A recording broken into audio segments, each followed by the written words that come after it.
कांग्रेस आपकी दौरे हुकूमत में अफजल गुरु को फांसी दी गई, आपकी दौरे हुकूमत में मकबूल भट्ट को फांसी। मैंने देखिए, आप क्या कहना चाहते हैं? मतलब आपकी दौरे हुकूमत में भी 1.5 लाख नौजवानों ने जो है शहादत दी। अभी सवाल पूछूंगा, सियासत सियासत सियासत, लोग जो हैं आप थक चुके हैं। आखिरकार कश्मीर का क्या हाल है जनाब? लोग पिस रहे हैं, लोग सड़कों पे निकल रहे हैं, पढ़े लिखे नौजवान घरों में बैठे हैं, लोगों को इतना डिप्रेशन हो गया है कि वो सुसाइड कर नहीं पाए। क्या सियासत खेलेंगे ये सियासतदान? अभी भी सियासत खेल रहे हैं? क्या कश्मीर का कुछ नहीं सोचते? आपकी दौरे हुकूमत में भी कई ऐसे फितने फसाद हुए हैं और करीबन 1.5 लाख नौजवानों ने अपनी शहादत दी है, और इसके बाद जो है अभी आप बता रहे हैं कि अभी की दौरे हुकूमत जो है इनका तर्जुमान बैठा, जोकर इनका सदर है भारतीय जनता पार्टी का, वो आज यहाँ के हुकूक की बात कर रहा वो जोकर से मतलब है। आप तो जानते हैं ये जोकर कौन है? आप बता दें। रविंदर रैना इनका जोकर एक है।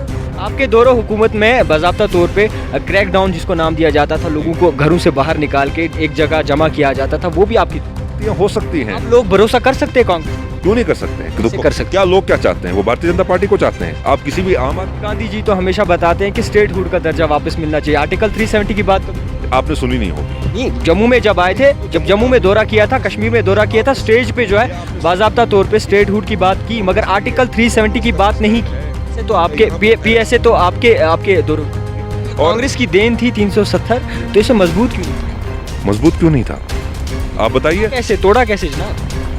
अस्सलाम वालेकुम नाज़रीन, आप देख रहे हो जेके रेवोल्यूशन और मैं हूं आपका मेज़बान जावेद खान। नाज़रीन, आप इस बात से बखूबी वाकिफ़ हैं, बारामूला में कल जो है एक FIR लॉन्च की गई वसीम रिजवी और कई उनके साथियों के ख़िलाफ़, क्योंकि उन्होंने जो है हुज़ूर पाक की शान में गुस्ताखी की थी। इसी सब पे हमारे साथ बातचीत करने के लिए मौजूद हैं जिन्होंने FIR लॉन्च की है, कांग्रेस के स्पोक्स पर्सन शेख आमिर साहब। आमिर साहब, आपका खैर मक़दम। शुक्रिया जावेद साहब, शुक्रिया। आमिर साहब, आपसे जानना चाहेंगे कि कल जो है एक FIR लॉन्च की आपने उनके ख़िलाफ़, तो किस तरीके से, किस हिसाब से जो है आप देखते हैं इसको? जावेद साहब, कल बारामूला में मैंने एक कंप्लेंट दर्ज की फॉर द लॉन्चमेंट ऑफ FIR। चूँकि आपने देखा होगा हाल ही में एक धर्म सभा हरिद्वार में हुई और उसमें आपने देखा होगा जो ऑर्गेनाइज की थी वो नरसिम्हानंद ने की थी। वो नरसिम्हानंद का उसके बयानात आपने पहले से सुने होंगे, और उसके साथ साथ वसीम रिजवी जब जितेंद्र नाथ त्यागी बना, उससे पहले उसने कहा था कि वो कुरान में कुछ तरमीमें लाना चाहते हैं। उन्होंने कहा था कि काफ़ी सारे ऐसे वर्सेस हैं कुरान में जिसमें वो कहते हैं कि ये गलत हैं और उसको चेंज करना चाहते थे। इस पर मैं कहता हूँ कि है कौल मोहम्मद कौल खुदा, फरमान न बदला जाएगा, बदलेगा ज़माना लाख मगर कुरान न बदला जाएगा। वो बदबख्त कुरान को बदलने निकला था, और अल्लाह ताला की मार देखो कि वो इस्लाम से ही खारिज हो गया। तो उसके बाद उसने जो बयानात दिए, दिल झंझोड़ने वाले बयानात, मतलब इंसान तो मुसलमान ये देखकर परेशान हो जाता है कि वो किस मुल्क में बैठा हुआ है। ये जमहूरियत है क्या? क्या इसमें सेकुलरिज्म है? रसूल अकरम रसूलुल्लाह सल्लल्लाहु अलैहि वसल्लम की शान में किस तरीके से उसने गुस्ताखी की और कैसे अल्फाज इस्तेमाल किए।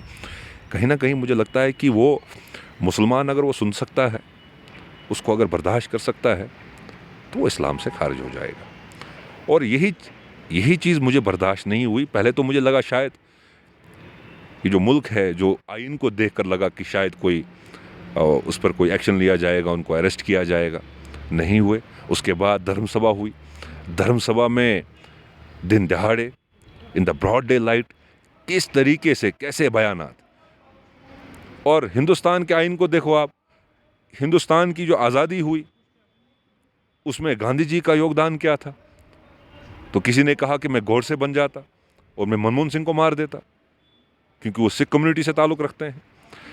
तो जब कोई एक्शन नहीं लिया गया तो मुझे लगा कि पहले मैं एक लीगल कोर्स चूज़ करूँगा, because since I am a lawyer. तो मैंने कानूनी तरीके से मैं पुलिस स्टेशन बारामूला में मैंने वहाँ पे एक कंप्लेंट दर्ज की फॉर द लॉन्चमेंट ऑफ FIR। और उसके बाद अगर कोई इस पर कोई एक्शन नहीं लिया जाता है, इनको अरेस्ट नहीं किया जाता है, तो हम मजबूर होंगे, हम सड़कों पर आएंगे। और जितने भी यहाँ पर मुसलमान हैं, अगर उनको ये चीज़ मामूली लगती है तो फिर तो ये कौम मरी हुई है। लेकिन मैं तो सड़कों पर आ जाऊंगा और इसके ख़िलाफ़ मैं एहतजाज करूंगा जब तक उनको अरेस्ट नहीं किया जाएगा। क्या लगता है आपको दौरे हुकूमत में इसका कोई हाथ हो सकता है? हुकूमत किस तरीके से चल रही है? हुकूमत को पता है कि यहाँ जितना ये मज़हब का जो ये ड्रामा यहाँ पे चला रहे हैं, आप हिंदू और हिंदुता को इसको अलग से देखें। हिंदू जो है वो सेकुलर है, हिंदू वो है जो हर एक धर्म की इज़्ज़त करता है। लेकिन हिंदुता जो आइडियोलॉजी है, एक आइडियोलॉजी है, और इन्होंने अपना एक जो मंसूबा बनाया है इनको मज़हब से कोई लेना देना नहीं है, लेकिन इनको अपना इक़्तिदार चाहिए, इनको कुर्सी चाहिए।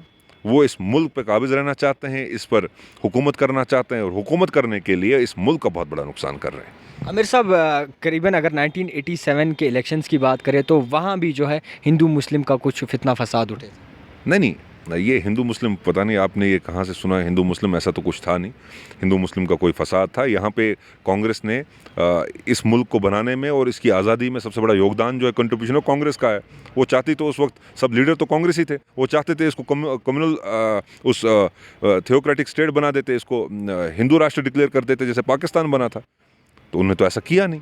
तो आप कैसे कह सकते हैं? मैं तो कह रहा हूँ कुछ गलतियाँ हुई होंगी इस इतने बड़े मुल्क को, जहाँ पर आपको मुख्तलिफ मज़ाहिब मिलेंगे, मुख्तलिफ ज़बानें मिलेंगी, मुख्तलिफ रेसेस मिलेंगे। तो इस बड़े मुल्क को चलाने में वो शेर आपके सामने कहूँगा कि चमन को सींचने में कुछ पत्तियाँ जड़ गई होंगी। यही इल्ज़ाम है मुझ पे चमन की बेवफाई का। जिन्होंने रोन डाला इस चमन को अपने पाँव से, वही दावा कर रहे हैं चमन की रहनुमाई का। बता दूं कि आपकी दौरे हुकूमत में भी कई ऐसे फितने फसाद हुए हैं और करीबन 1.5 लाख नौजवानों ने अपनी शहादत दी है, और इसके बाद जो है अभी आप बता रहे हैं कि अभी की दौरे हुकूमत जो है ख़राब है। यहाँ पर आप जब फितने फसाद की बात करते हैं, क्या उसके बाद उनको कानून का सामना नहीं करना पड़ा? क्या उनको अदालत का सामना नहीं करना पड़ा? ऐसे तो आपके पीएसए तो आपके दौरे हुकूमत। देखिए यहाँ पर किस तरीके से कश्मीर के सूरत हाल, यहाँ के हालात किस तरीके से पेश किए गए और उस वक्त किस चीज़ की ज़रूरत थी उस वक्त हुआ। लेकिन आपने कभी नहीं देखा होगा कि सरकार कांग्रेस की दौरे हुकूमत में अफजल गुरु को फांसी दी गई, आपकी दौरे हुकूमत में मकबूल भट्ट को फांसी। मैंने देखिए, आप क्या कहना चाहते हैं? मतलब आपकी दौरे हुकूमत में भी 1.5 लाख नौजवानों ने जो है शहादत दी अपनी।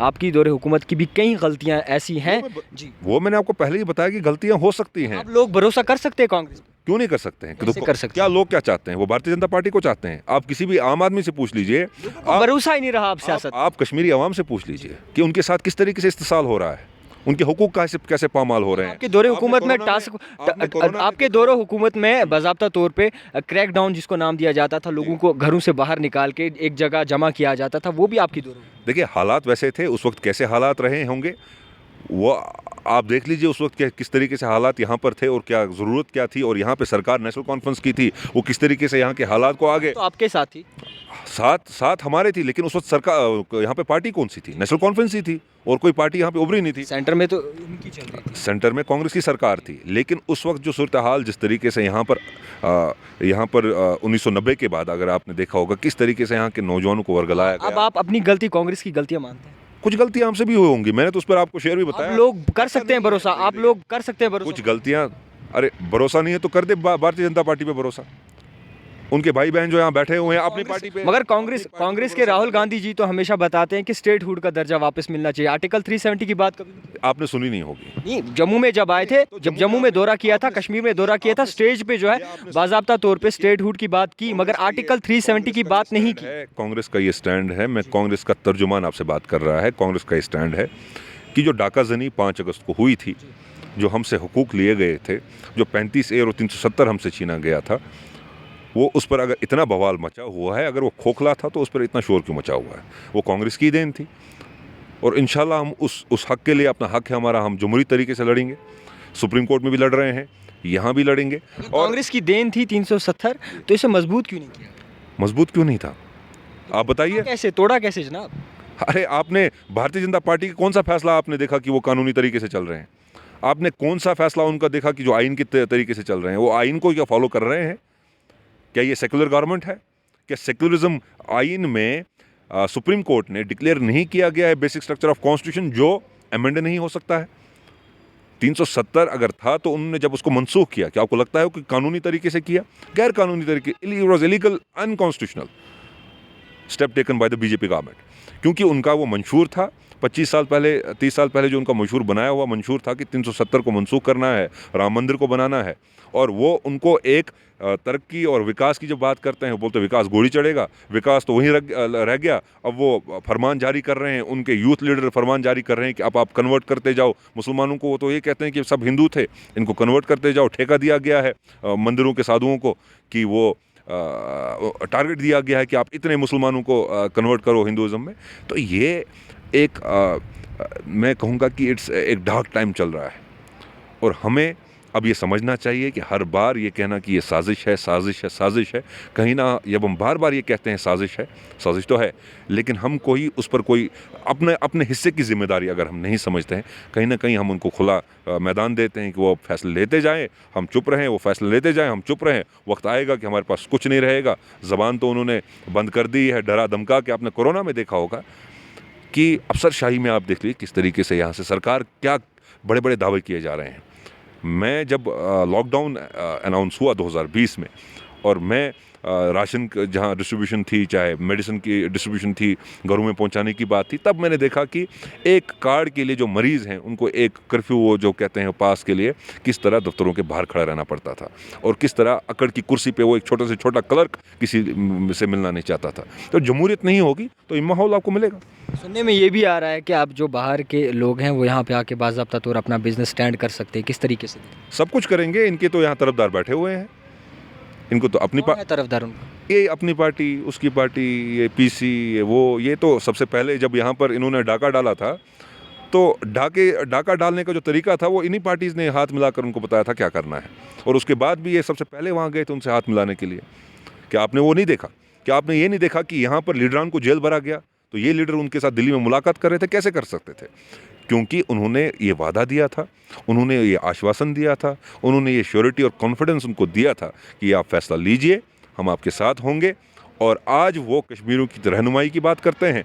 कहीं ना कहीं वो इस डाके में, इस फैसले में उनके तरफदार हैं, उनकी हिमायत में बैठे थे। अब ये बड़ी बड़ी बातें करेंगे। अब तो पीडीपी भी आप देख लीजिए किस तरीके से लोगों को बता रही है कि हम आपके साथ हैं, हम 370 के फैसले के साथ नहीं हैं। क्या ये वो लोग नहीं थे जिन्होंने यहाँ पर पीडीपी का, भारतीय जनता पार्टी को सेक्रेटरीट में लाया? क्या ये वो नहीं है जिन्होंने एक जो जोकर इनका तर्जुमान बैठा, जोकर इनका सदर है भारतीय जनता पार्टी का, वो आज यहाँ के हुकूक की बात कर रहा है? वो जोकर से मतलब? आप तो जानते ही हैं जोकर कौन है। आप बता दें। रविंद्र रैना इनका जोकर एक है, उसको उन्होंने पार्टी का सदर बना दिया गया। अब लोग यहाँ पे हंसते हैं, वो उसको मजाक में लेते हैं, लेकिन वो जोकर भी, उसने भी अपने मंसूबे बनाए हैं। वो भी यहाँ पे कश्मीरी अवाम को एक दूसरे के खिलाफ खड़ा कर रहा है। कभी वो कहता है कि मैं यहाँ पर अगर कोई ईमानदार कौम है तो सिर्फ गुजर कौम है, कभी कहता है कि यहाँ सिर्फ ईमानदार कौम है तो पहाड़ी कौम है, कभी कहता है कि जम्मू के ही लोग अच्छे हैं। कश्मीरियों को पहाड़ी के खिलाफ, पहाड़ी को गुजर के खिलाफ खड़ा कर गया है। तो इनके मंसूबों को समझने की ज़रूरत है। डिलिमिटेशन को आप किस नज़रिए से देखते हैं? डिलिमिटेशन तो ये कोई कानूनी एक्सरसाइज नहीं है, ये एक पॉलिटिकल एक्सरसाइज है। It's not a scientific exercise. हाल ही में मेरा एक डिबेट हुआ था जहाँ पे भारतीय जनता पार्टी का तर्जुमान कह रहा था कि इसमें हमारे पास तो कोई इसमें कोई ऑप्शन नहीं था, क्योंकि कंप्यूटर है, जो कंप्यूटर बता रहा है हमें वही करना है। तो फिर मैंने उसको बताया, मैंने कहा आपको शायद डिलिमिटेशन कमीशन का जो कानून है वो पता नहीं है किस तरीके से डिलिमिटेशन करनी है। 4 स्टेट्स की करनी थी, 3 स्टेट्स को होल्ड पे डाल दिया, जम्मू कश्मीर की डिलिमिटेशन शुरू हो गई, और उसके बाद आपने देखा कि पॉपुलेशन को कोई मद्देनज़र उसको रखा नहीं, और इन्होंने एक कॉन्स्टिट्यूंसी कश्मीर को दी और 6 कॉन्स्टिट्यूंसी जम्मू को दी। तो एक क्यों दी? मैं तो ये कहता हूँ कि एक भी नहीं देते। एक इसलिए दी गई कि कश्मीरियों को क्या, पूरे हिंदुस्तान को और हिंदुस्तान के बाहर, जैसे ये बाहर से एम्बेसडर्स को और यहाँ पे हिंदुस्तान से पार्लियामेंटेरियंस को ला रहे थे, यहाँ इसमें डल में सैर करा रहे थे और खाली रोड्स के सैर करा रहे थे। तो ये एक कॉन्स्टिट्यूंसी बस ये दिखाने के लिए कोई जमहूरी निज़ाम है। जमहूरी निज़ाम तो है नहीं, जमहूरियत पामाल है। हमारे पास बात करने का हक नहीं है। कोई बात करता है तो जेल में चला जाता है, कोई फेसबुक पे कमेंट कर देता है तो जेल में चला जाता है।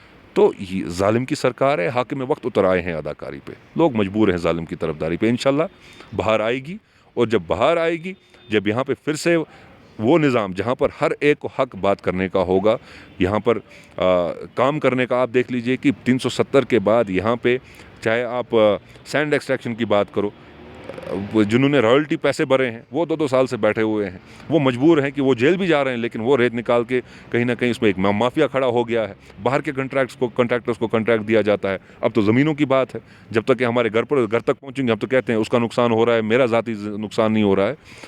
कहीं ना कहीं हमको ज़ाती मुफाद को, इन चीज़ों को दूर रखकर हमें जनरल इंटरेस्ट जो हमारे कश्मीरी कौम के हैं, आवाम के हैं, उनको नज़र में रखकर हमें अपने आप को वैसे ही चलाना पड़ेगा। एक आखिरी सवाल पूछूंगा, सियासत सियासत सियासत, लोग जो हैं आप थक चुके हैं, आखिरकार कश्मीर का क्या हाल है जनाब? लोग पिस रहे हैं, लोग सड़कों पे निकल रहे हैं, पढ़े लिखे नौजवान घरों में बैठे हैं, लोगों को इतना डिप्रेशन हो गया है कि वो सुसाइड कर नहीं पाए। क्या सियासत खेलेंगे ये सियासतदान? अभी भी सियासत खेल रहे हैं? क्या कश्मीर का कुछ नहीं सोचना है? देखिए, सियासत एक बहुत खूबसूरत एक काम है। सियासत में ज़रूरी है रवादारी। तो उस चीज़ को ये समझते नहीं है चीफ मिनिस्टर को बनाने की दौड़ में कि जम्मू का ही चीफ मिनिस्टर बनेगा। मुझे कोई इससे फ़र्क नहीं पड़ता है कहाँ से बने, जमहूरी निज़ाम में बने, जहाँ का बनना होगा बनेगा। लेकिन चीफ मिनिस्टर बनाने के लिए कि भारतीय जनता पार्टी का ही चीफ मिनिस्टर बनेगा, इसमें ये सबसे बड़ा नुकसान जो है जम्मू कश्मीर का कर रहे हैं। कि ये आपने देखा होगा कि हाल ही में किस तरीके से ये यहाँ पर आप कहते हैं कि सियासत ही सियासत, जो यहाँ के नौजवानों के ख़िलाफ़ जो काम हो रहा है वो तो यही सरकार कर रही है, या तो डायरेक्टली भारतीय जनता पार्टी सरकार चला रही है। यहाँ के नौजवान ड्रग्स ले रहे हैं। हल क्या है इसका? हल यही है कि इनको यहाँ से बाहर निकालना है, इनको जम्मू कश्मीर के बॉर्डर के उस लखनपुर के बाहर दफ़ा कर देना है। इन्होंने हमको तबाह कर दिया, बर्बाद कर दिया। और यहाँ के नौजवान जो है 70% यहाँ की जो तादाद है नौजवानों की है। और रीढ़ की हड्डी यहाँ की, देखो, इकॉनमी ख़त्म कर दी इन्होंने, हमारी जीडीपी ख़त्म कर दी, हमारे जो बेरोज़गारी की रेट है 21% से ऊपर चली गई है, नेशनल एवरेज से हम ऊपर चले गए हैं। तो आखिर कश्मीरियों के लिए, और कहते हैं कश्मीर तो अच्छा है, कहते हैं कश्मीर में आतंकवाद नहीं है, हमने सारा क्रश कर दिया। फिर कौन किसको मार रहा है यहाँ पर? फिर यही आपस में एक दूसरे को मार रहे हैं। हमारे अवाम को, हमारे लोगों को कौन मार रहा है? क्या यही मार रहे हैं? जब आतंकवाद नहीं है फिर कौन मार रहा है? आए दिन एनकाउंटर।